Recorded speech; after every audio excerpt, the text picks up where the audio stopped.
Today on Studio G, we explore the underground cities of Las Vegas.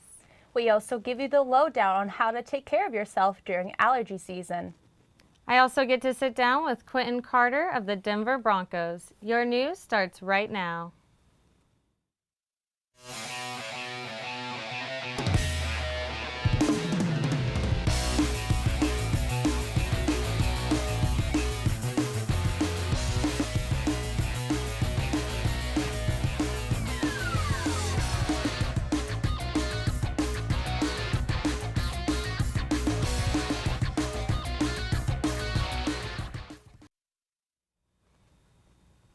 Thank you for joining us today on Studio G. I'm Christy Zarpis. And I'm Chelsea Bangle. 2 police officers were shot in front of the Ferguson Police Department this morning. The shooting happened during a protest that has been described as an ambush. The shots were fired just as a group of protesters were getting ready to break their hold in the wake of the resignation of the Ferguson police chief, who stepped down Wednesday.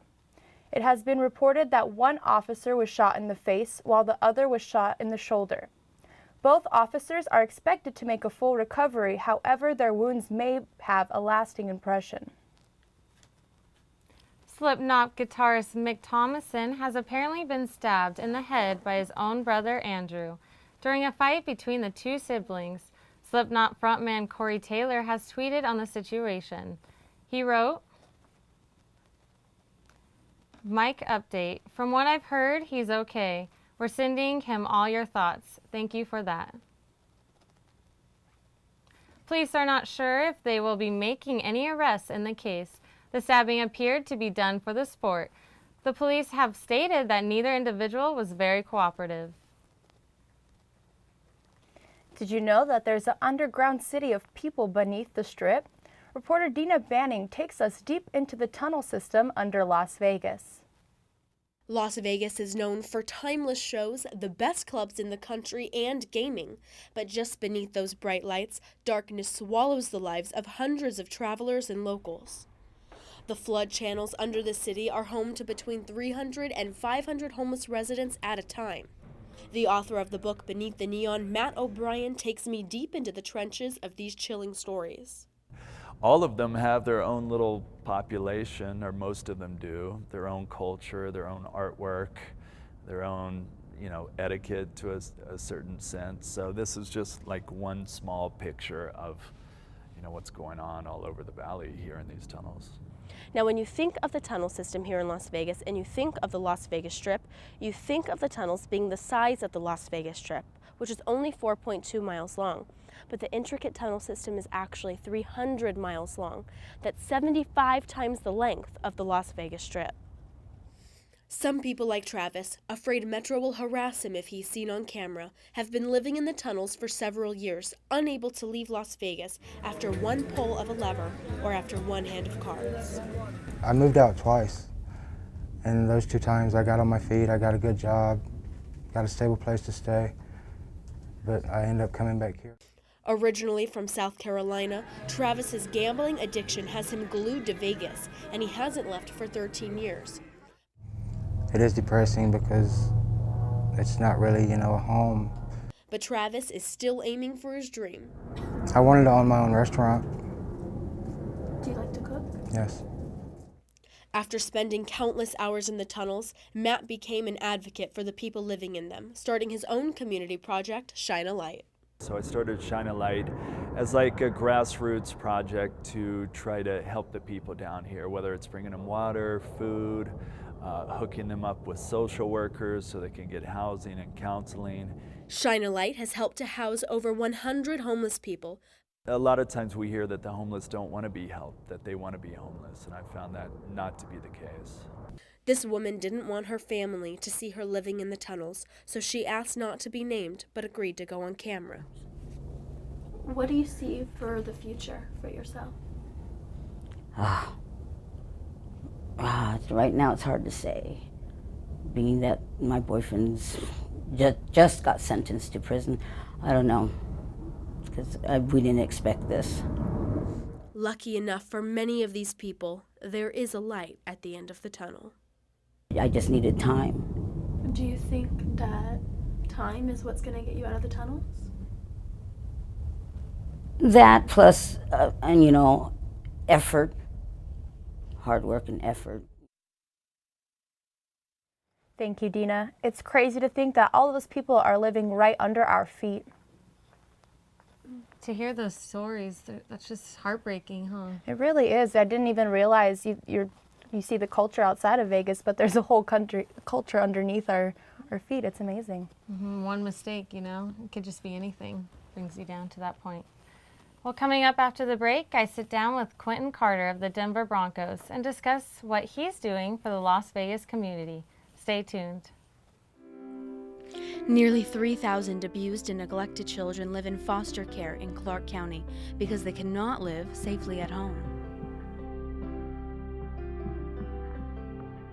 The CASA program is here to help these children live in safe, permanent homes. By volunteering with CASA, you can make a difference by becoming the voice for these children. Apply now at casalasvegas.org.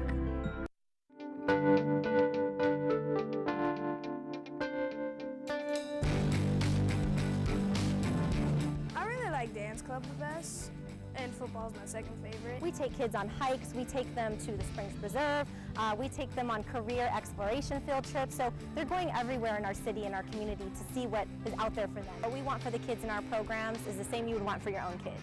To learn more about the program, I used to have to do things, bad things, just to get by. I was scared to come home sometimes. The gang knew where I lived. Mommy said she couldn't afford it, but I want to be a singer when I grow up. I like singing.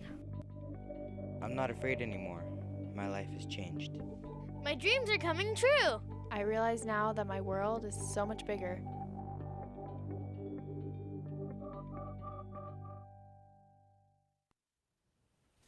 Welcome back from the break. I'm here with former Denver Broncos safety, Quentin Carter. Quentin was born and raised in Las Vegas, and now he's taking a break to sit with us. Thank you so much for coming down today. Oh, no problem. Thanks for having me on. And how would you describe your journey from practicing and playing football here in Las Vegas and making it to the NFL? I mean, I look at it as truly a blessing, of course. It's been a long, long journey, you know, full of ups and downs. From high school, I mean, really growing up, you know, from the little leagues to high school and college, you know, but I'm here now and it's a huge blessing. And when did you decide you wanted to become an NFL player? When I really figured out that, like, I believe that I can be an NFL player, maybe I would say my freshman year in college, you know, just after going through high school and making it to a big school like Oklahoma and getting good feedback from older players there and support from the coaches and my family, you know, I started to really believe that I can do this for a living. And talking about college, how was the transition from being a collegiate athlete to becoming on the pros? I think it was pretty easy, I would say, compared to a lot of other schools. So I would give my college the credit because they pretty much train you for life and after football and NFL if you're blessed enough to make it to that level. And what was the hardest part getting to that point? I would say for myself, just staying healthy injury-wise. You know, every single person, every player may have a different reason here or there, but I would say that's my biggest thing. And what advice would you give athletes now that want to make it to the pros? I would say, you know, don't wrap your whole life up around that, but, you know, of course, if it's one of your goals, focus on it and give it your all, your dedication, your focus. Really concentrate and give thought about, you know, the decisions you make in life and, you know, stick to your craft and work hard and be the hardest worker. All the stuff your coaches and your dad and all the people you don't like to hear those things from already tell you, stick to those things and believe in them. I understand you do a lot for the community. What kind of projects have you been involved with? I wouldn't say a lot, but, you know, My family and I, we've been doing a camp this year. Well, this coming up summer will mark the 8th year of doing that out here in the Las Vegas community. Just a youth football camp. It's free from middle school ages, so about from age 10 to 13. And it's like a football camp / life skills camp. We do Mother's Day breakfasts and dinners here and there, just a Mother's Appreciation breakfast here and there. Little things, and like I said, it's myself and my family, so I can't take full credit for that. I have a huge support system with my family, and they're giving people, so pretty much throughout the year, wherever we can fit in and give back to the community, we hop on it. And back to your injury, you said the hardest part. What was the hardest part getting, coming back from that? Yeah, well, even right now, I'm battling a knee injury. I had surgery about maybe 6 weeks ago or something like that, 7 weeks ago, something like that. And, like I said, any hard time you go through is going to be a long journey. And I've been there before, and, it's just like keep your eyes forward. Really believe in that final goal, no matter what happens in between, and when I get there, it all makes sense. And lastly, now before we go, you are a free agent currently. What's next for you? What's next for me? I've been out here rehabbing for a few weeks, and I just plan to continue to work, be healthy, and once I'm healthy, go on and see what team fits best for me, see what team I can fit best on for them, and go from there. And hopefully, I'll go back to the Broncos, but if not, I'm blessed to be wherever I go. Amazing. I wish you all the luck in everything you do. Thank you. Thank you so much again. I appreciate everything you've come and talk to us. Well, it's all the time we have for today. Now let's go back to Christy at the desk. Thank you, Chelsea. An aspiring story out in Grand Junction, Colorado brings students and staff together to remember a student who passed away from cancer. 22-year-old Megan Mattingly lost her battle with lymphoma over a year ago, but that hasn't stopped a Colorado school from starting a hair drive. Megan's aunt, Miss Anderson, says she came up with the idea to help those who lose their hair during the cancer treating process. See this for our family, and to know that they're doing this for so many others that are fighting this horrible battle. I told her about it a few days before she left us, and it brought a big smile to her face. So it's something that she would have been really happy to have happen.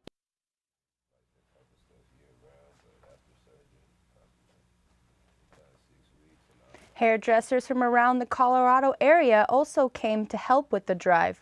Over 30 ponytails were donated by both girls and boys, with each participant cutting off at least 8 inches of hair.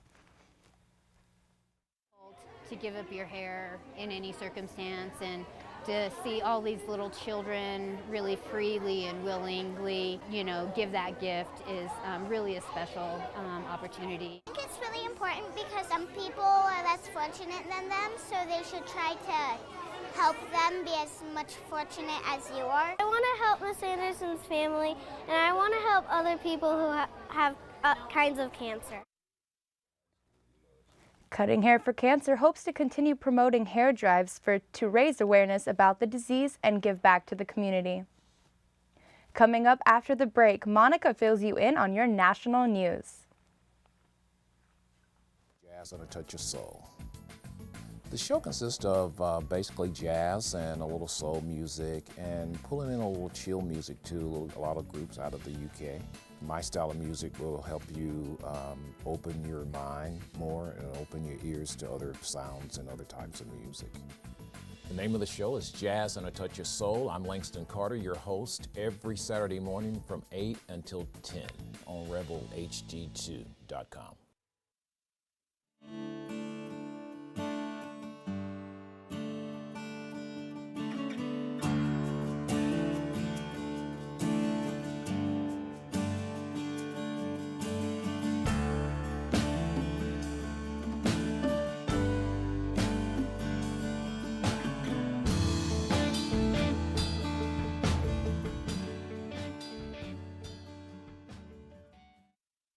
The name of the show is Latin Nights with Ana.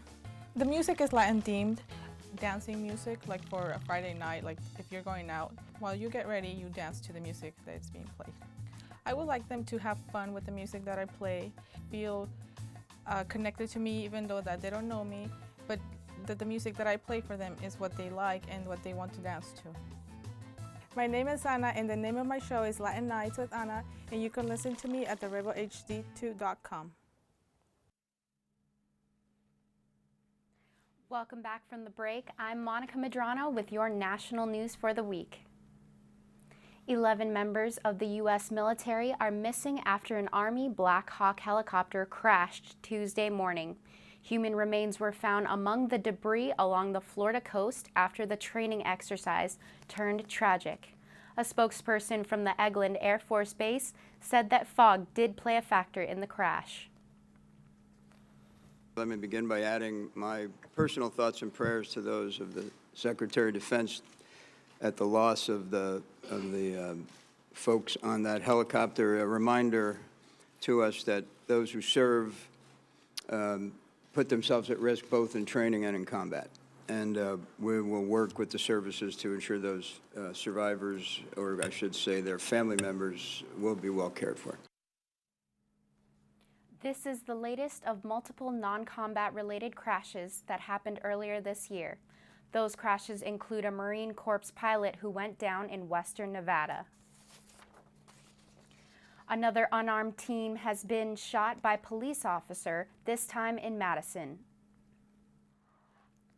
Protests continue against police brutality after the death of biracial 19-year-old Tony Robinson. Madison police received a call Friday night about an aggressive attack. Officer Matt Kenny responded to the dispatch after being assaulted by Robinson, shot him. Officer Kenny was placed on leave as the investigation continues. Protesters gathered in the Wisconsin state capitol and are seen chanting, "Hands up, don't shoot." A victim's relative commented on the problem of police policies and how they are carried out, specifically pertaining to young black men. Fellow Madisonians, our hands are stained with the blood of my nephew, and we are all left to deal with the aftermath. He belongs now to everyone, and that's something that we've had to accept. He is now a champion of progress. Madison Mayor Paul Soglin said that comparisons have been made to cities with similar tragedies. This news comes in tandem with the Ferguson police chief's announcement of resignation. Protests against racism stretch from Wisconsin all the way to Oklahoma. Earlier this week, we brought you the story of University of Oklahoma's SAE chapter shutting its doors after a racist video went viral. Since then, university students, including members of the school's football team, have gathered for protests even after apologies issued from the students involved. One of the apologies noted that the chant was in fact taught to them, but that was not an excuse. This investigation is still underway. That's all the national news for this week. Let's go back to Christy and Chelsea in the studio. Thank you for the update, Monica. Spring is here, and while we're enjoying the beautiful weather, this is the worst time of year for allergy sufferers. Reporter Amanda Massa tells us about possible remedies, including a new program right here at UNLV. This is heating up even earlier than usual. With these unseasonably warm temperatures, trees are starting to bloom, making it a very early start to allergy season.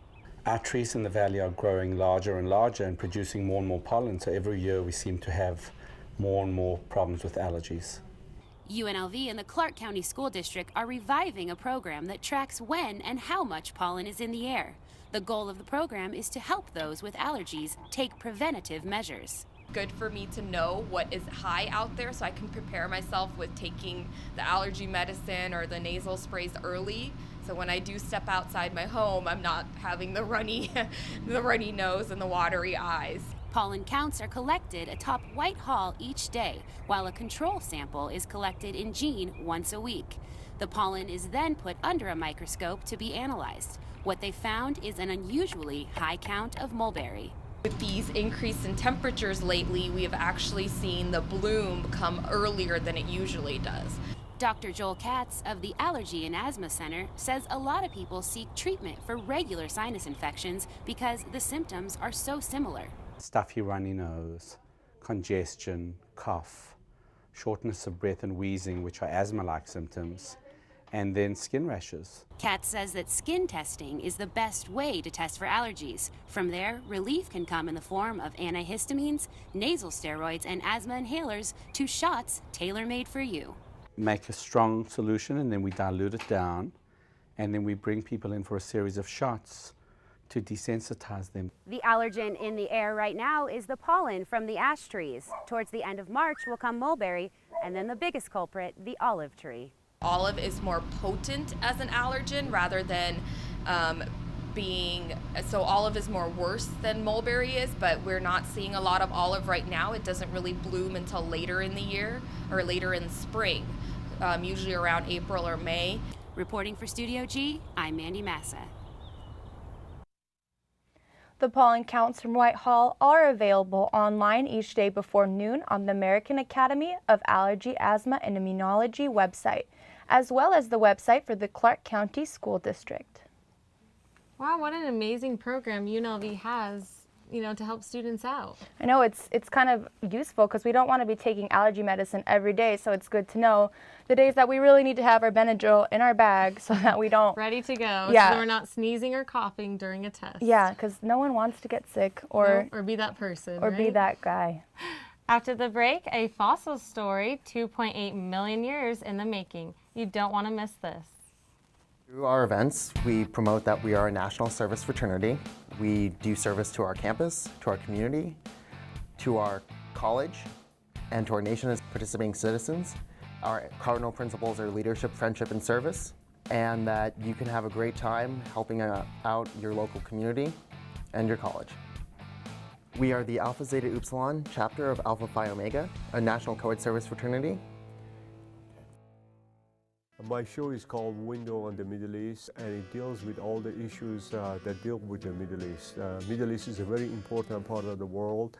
I grew up in America, and yet I'm from the Middle East. It's a commoner's viewpoint based on experience as well as scholarship. My name is Shervin Mushuri. I'm the host of the talk show Window on the Middle East at the rebelhd2.com.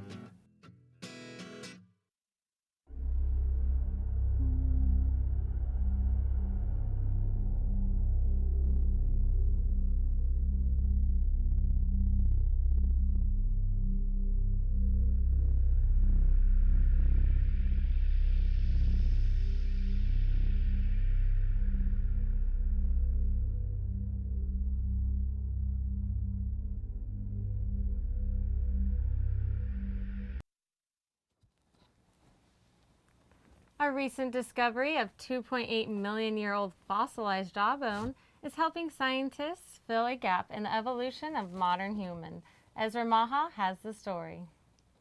The earliest evidence of our human genus, Homo, was found in Ethiopia by a team of Arizona State University scientists and students during field research in 2013.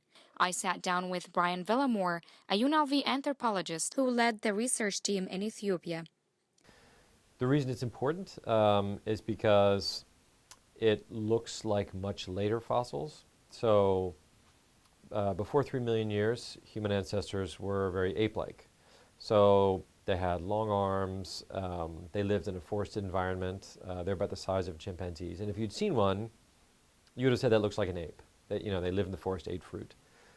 After 2 million years, our ancestors were more like us. So they had larger brains, they were dependent on stone tools, and also they were eating meat.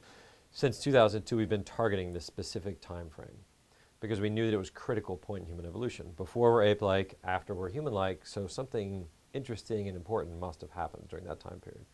After 13 years on and off searching for evidence, Brian Villamore shares with us the details about the day the jawbone was discovered. One day we happened to be on this hill and there were a lot of mammalian fossils. When you find a lot of mammals, that gives you hope. There was an ASU grad student, actually an Ethiopian national, who was on one part of the hill, and we were all sort of around this hill looking for fossils. And I get a yell from one of my colleagues, Kay Reed, and she says, "Brian, come here." And then they found this. It was in 2 pieces. You can probably see the break right here.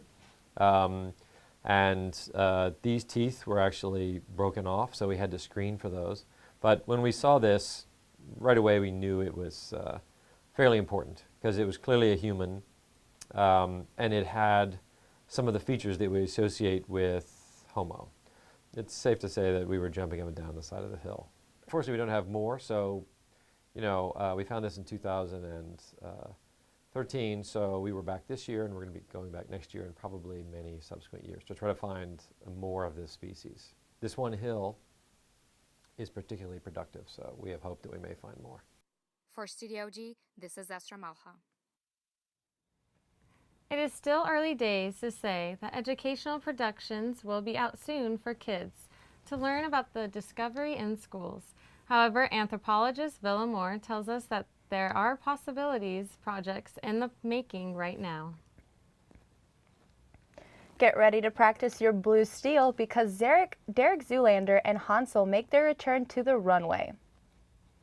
This past Tuesday, the ridiculously good-looking male models, Derek Zoolander, played by Ben Stiller, and Hansel, played by Owen Wilson, announced Zoolander 2 by walking into the Valentino runway during Paris Fashion Week. Ben Stiller posted this photo on his Instagram saying, apparently Derek and Hansel have come together on terms on a hashtag, Zoolander2. Vogue ran a behind-the-scenes session of what to expect from Derek Zoolander. But today I'm going to start left in honor of how the sun rotates. My people wanted me to start right, but I said, it's 2012, it's time for something different. They said, it's 2015. I said, agree to disagree, because it's one of those things you can never really tell, so... Zoolander 2 plans to release in February 2016. Wow, that looks like a good movie to come. I'm definitely going to be practicing my blue steel. Are you guys ready? Think you got down pretty well? I don't know. Ben Stiller does a lot better than me. Let's just leave it up to the professionals. I can't believe I've never seen the movie. I really need to go out and look at it. Under a rock, ladies and gentlemen. Never seen Zoolander. I guess so. Well, thank you for watching today's show. Be sure to tune in tomorrow for a live magazine show. Have a great day, Las Vegas.